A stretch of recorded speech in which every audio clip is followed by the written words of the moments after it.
Hey everyone, I'm some user Zoe, and last week there was a points change. Let's talk about it a little.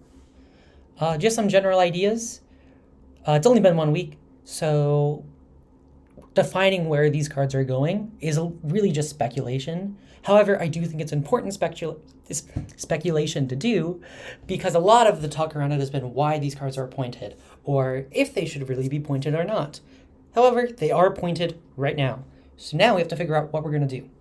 More general ideas. I'm going to talk about Soul Ring a lot. I think Soul Ring is one of the best things that you can be doing, but we'll get into that further. I think, personally, another reason that these one-pointers might feel underplayed going forward is that there's just not going to be room. There's going to be triple mock spreads, there's going to be recall spreads, there's going to be mana crypt +3 spreads, and I'm not sure if these wide spreads are going to be able to actually compete with these taller spreads. Then there is also the idea of, in these taller spreads, the competition of these already pointed one-pointers like Mystical Tutor, Fourth Airlingas, Strip Mine, Ancient Tomb. These cards are also competing now for that slot, and for a lot of decks, they're not going to want to give up their Mystical Tutor or their Treasure Cruises or their Dig Through Times or their Strip Mines or their Ancient Tombs. And then a final thing I want to point out is the opportunity cost of putting it in your deck. Sure, Minsc Boo is like the best 4-drop, and we're going to be talking about Minsc Boo very quickly, but if you're paying a point for him, what are you replacing? Or vice versa, if you are not paying a point for him, what are you putting in instead? This is going to go really nicely to Minsc Boo. In my opinion, this is one of the weaker pointings because what you're putting in Minsc Boo's slot is going to do very similar things. It's going to kill the opponent real dead. Minsc Boo is just the best at that. And is that difference between the worst 4-drop the best 4-drop that you're not playing or the worst 4-drop that you are playing, is the difference between that and Minsc Boo worth a point? To me, that answer is probably going to be no, especially for the taller spreads. Because by paying for Minsc Boo, you're sacrificing Ancient Tomb, Strip Mine, all those other things that you could be doing. And when the benefit is good but not amazing, it's especially for these tall spreads, like Crypt Ring or Crypt Mox +2, Triple Mox +1, recall spreads, even Time Walk spreads or double mock spreads, it might be difficult to fit Minsc Boo in just because, you can just play Pyroglyph or Headlander Scarlet or Questing Beast or Seasoned Dungeoneer or Comet or a lot of these cards that also just kill your opponent dead.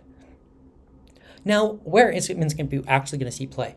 I think he's going to be relegated to wider spreads.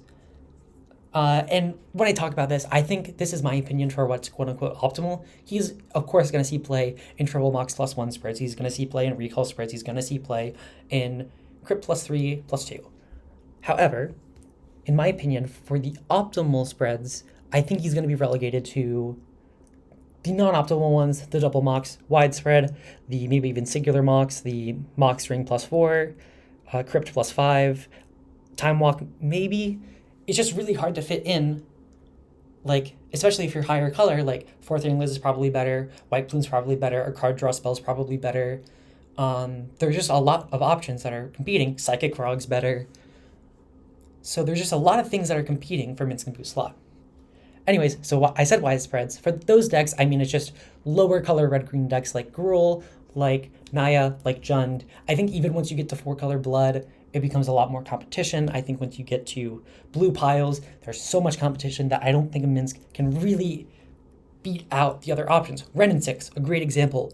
That card, being 2 mana, is a lot harder to replicate than the effect of a 4-drop that kills you dead. That being said, you're going to see Minsc Boo. He's going to kill you dead. It's just probably not going to be the best way you can be spending your points.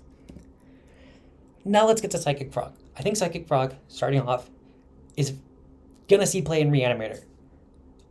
That deck just has so many points that it does not know what to do with, and it might be relegated to there. I think this is a very strong effect and a lot better than Minsc Boo, and it's really hard to find those 2 mana card advantage engines. We already saw Red and 6 pointed, which a lot of decks were paying for those, like Jund, some Jund lists, some Gruul Monsters lists maybe, some higher colored lists were already paying for Red and 6, and Psychic Frog's very similar. It's very hard to kill. It's a 2 mana card advantage engine, and it takes over the game. Now, outside of Reanimator, where is this going to see play? once again, being a blue card makes it a lot harder to actually break through. Recall, probably the best blue spread, only has 2 points, and it's really hard to beat Mystical Tutor or Tainted Pact and another card advantage spell. In wider spreads, like Time Walk spreads, Double Mock spreads, even though this is a blue card, I think this can make it in. It's just really difficult to justify playing it over Cruise, Dig, Mystical, Tainted Pact, and then some of the other cards may be pointed. Like, I think Fourth Erlingus, especially if you're on Mystical Tutor, is going to be better because it literally just says win the game sometimes if you draw in the late game. And sure, Psychic Prog's better early, but nothing can really match Force's explosiveness. And even Psychic Prog, there's more 2-mana card advantage engines where there's not really anything like Fourth. But this is not about Fourth, this is about Psychic Prog. Like I said, probably widespreads, and definitely Reanimator. Speaking of Reanimator, Reanimate. I think this card it's kind of thrown in because it is very good, but it's kind of thrown in for just as the true definition of free rolling. It's like we might as well be playing this. I think for a lot of aggressive decks, they're going to go to Unearth and Helping Hand. I think for a lot of slower decks, I've already seen Ghost Vacuum as another late game graveyard hate thing that eventually wins the game on its own instead of just the huge spike. I think Ghost Vacuum is actually very similar to Reanimate. And this kind of leaves Reanimate to very wide spreads, or, of course, Reanimator, which, to me, this card, very much, if it just ends up in Reanimator, that's okay, that's completely fine, because this card it's supposed to be for Reanimator, and it just happens to be good enough. Some people are going to try out Animate Dead and Life Death in decks. I think those cards have enough of a downside that you're not really interested in that. And I think if you already wanted those types of effects, you should already be playing those cards for the 2-mana get back anything. So yeah, I would expect Reanimate to really only be in Reanimator. Of course, people are going to play it in list, but that's not going to mean it's optimal. I would expect eventually, once we get the refining out, that Reanimate only really ends up in Reanimator. Urza Saga.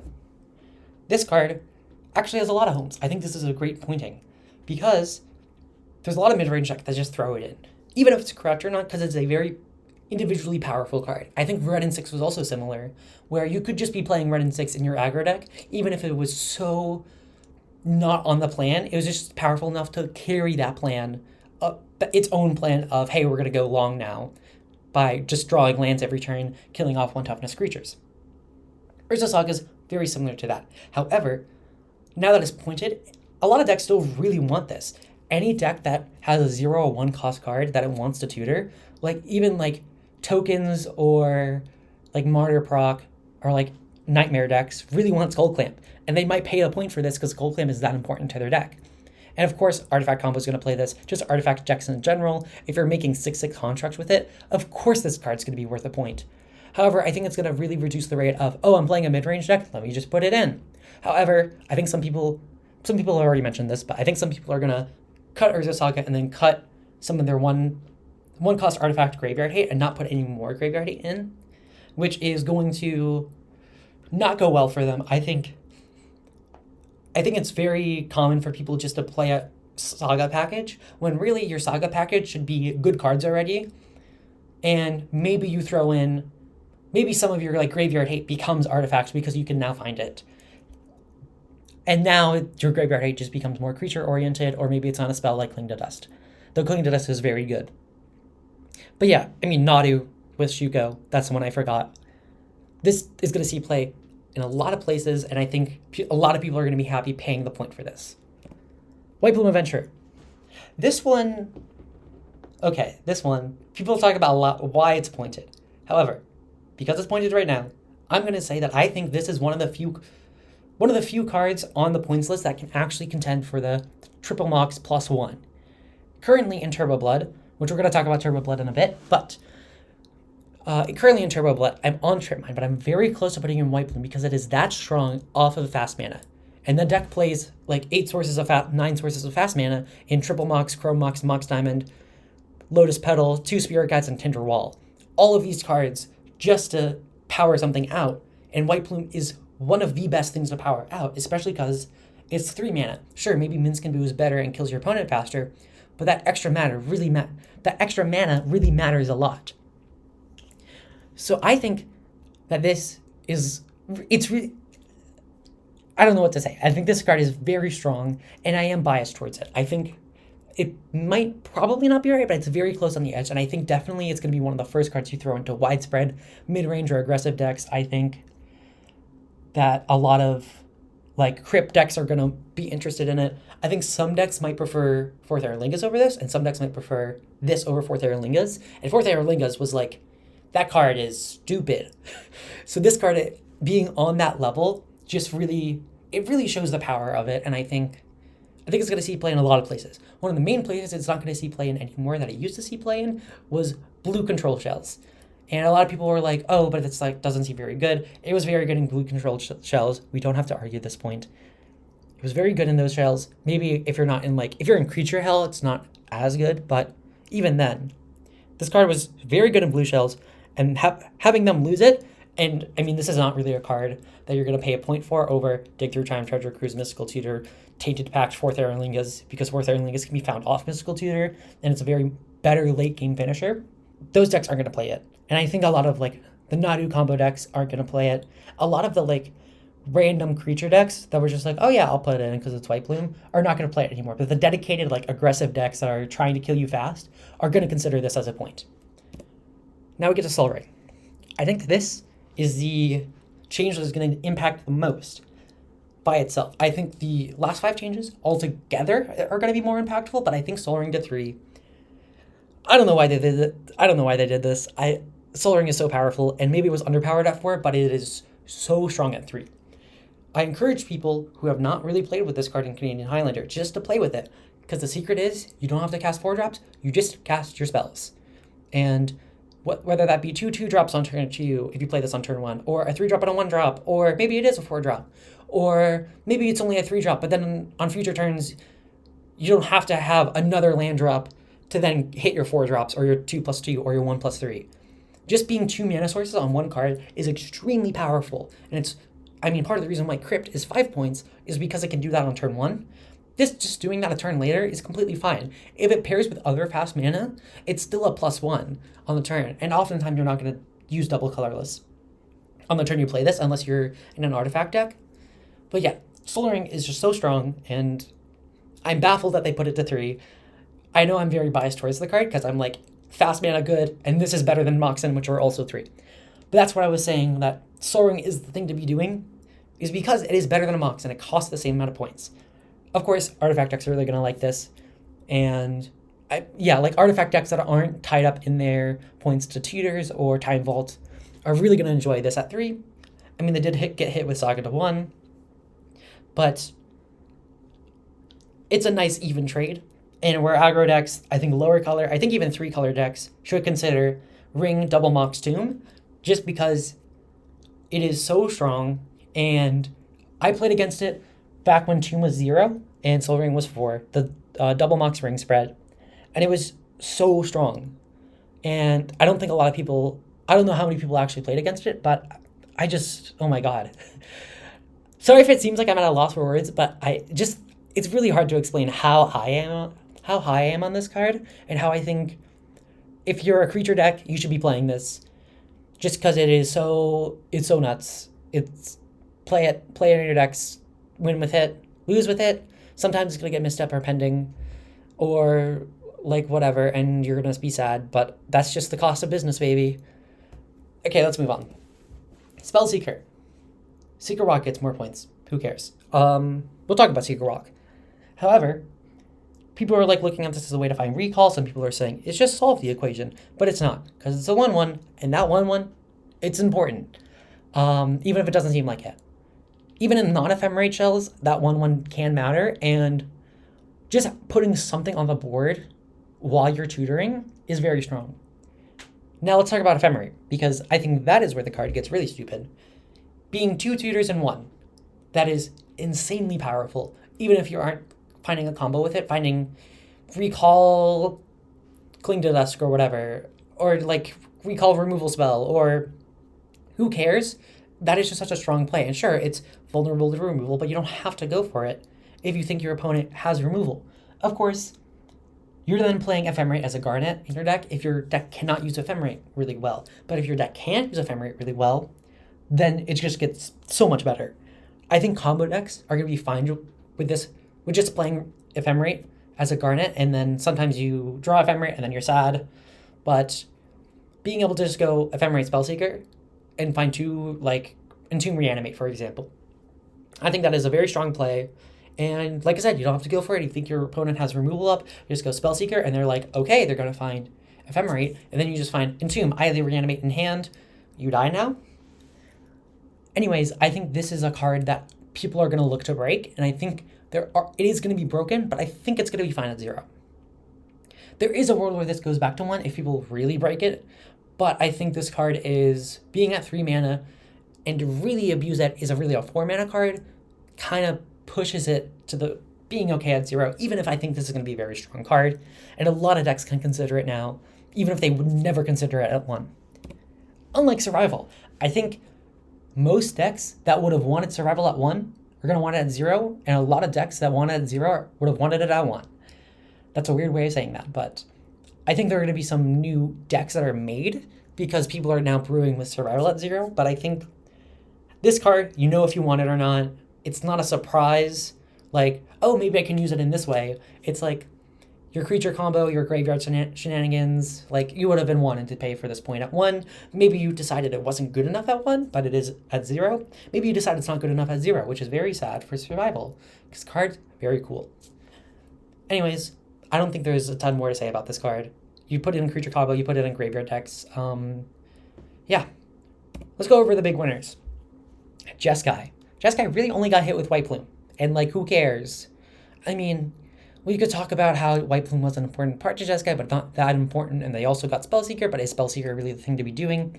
Who cares? Cast your Phlages, your Oculuses, your Dig Through Times, your Mystical Tutors, your Recalls, your Fourth Earlingus if you're doing that, your Snapcaster Mages, your Dreadhorde Arcanist, your Teferi Time Raveler, your Wandering Emperors, your Paraglyphs, your Aragorn King of Gondors, your Brainstorm, your Ponder, your Preordains, your Swords to Plowshares, your Lightning Bolt, and then you win.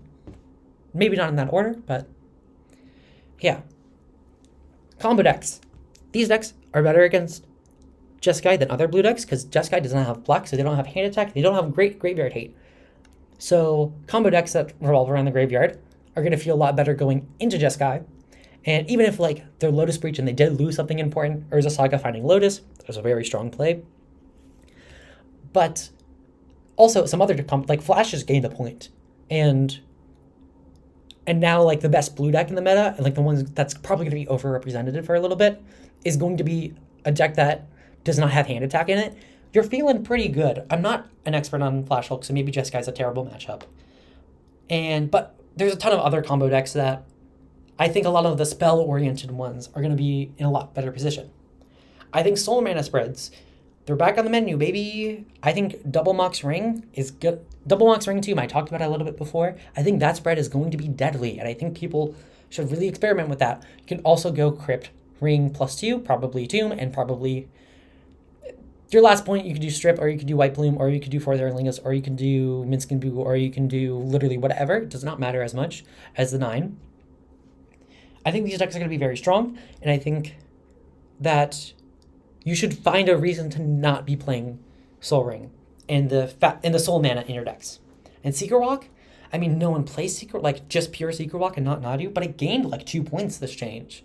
And, like, it didn't really lose, like, it lost White Plume, but, like, who really cares? Speaking of Seeker Walk, though, man, you gained, like, 6 points over the last year. Spell Seeker went to 0 from 3. Survival went to 0. Tomahawk went to 6. Birthing Pod went to 0. And you're still a bad deck? Come on. Like, seriously. Get it together. Anyways, more seriously. I think 4-color decks, I've shown 2 4-color decks on the top. One is Turbo Blood, I'm very familiar with. Personally, I'm just going to talk about it for a little bit. I think Reanimate to 1, you just put a Helping Hand in instead. Maybe we should have been playing it already, because Unearth is just so good in the deck. Minsc and Boo, I've been a Minsc and Boo hater. I think it is a very replaceable card. I think you could be playing Pyroglyph at 4 if you want to, 4 still. Or I just cut it for Boromir. And it's been completely fine. And just lowering the curve even more. And then White Plume. Like I said, I've been considering paying the point for White Plume because it's that important to the deck. Sometimes you go Land, Mox, Eladamri's Call, on their end step and then untap and slam White Plume, and that is a very strong play that you don't have access to anymore. It makes Eladamri's Call a lot worse in the deck, just like how Green Sun Xenos would be a lot worse if Hex Drinker wasn't in the deck. And now like your best play is like Ursine Monstrosity or like Lelia maybe, and that's so much worse than White Plume. And mainly, soaring to 3 makes it, and there's also the triple mocks by the spreads that I'm talking about.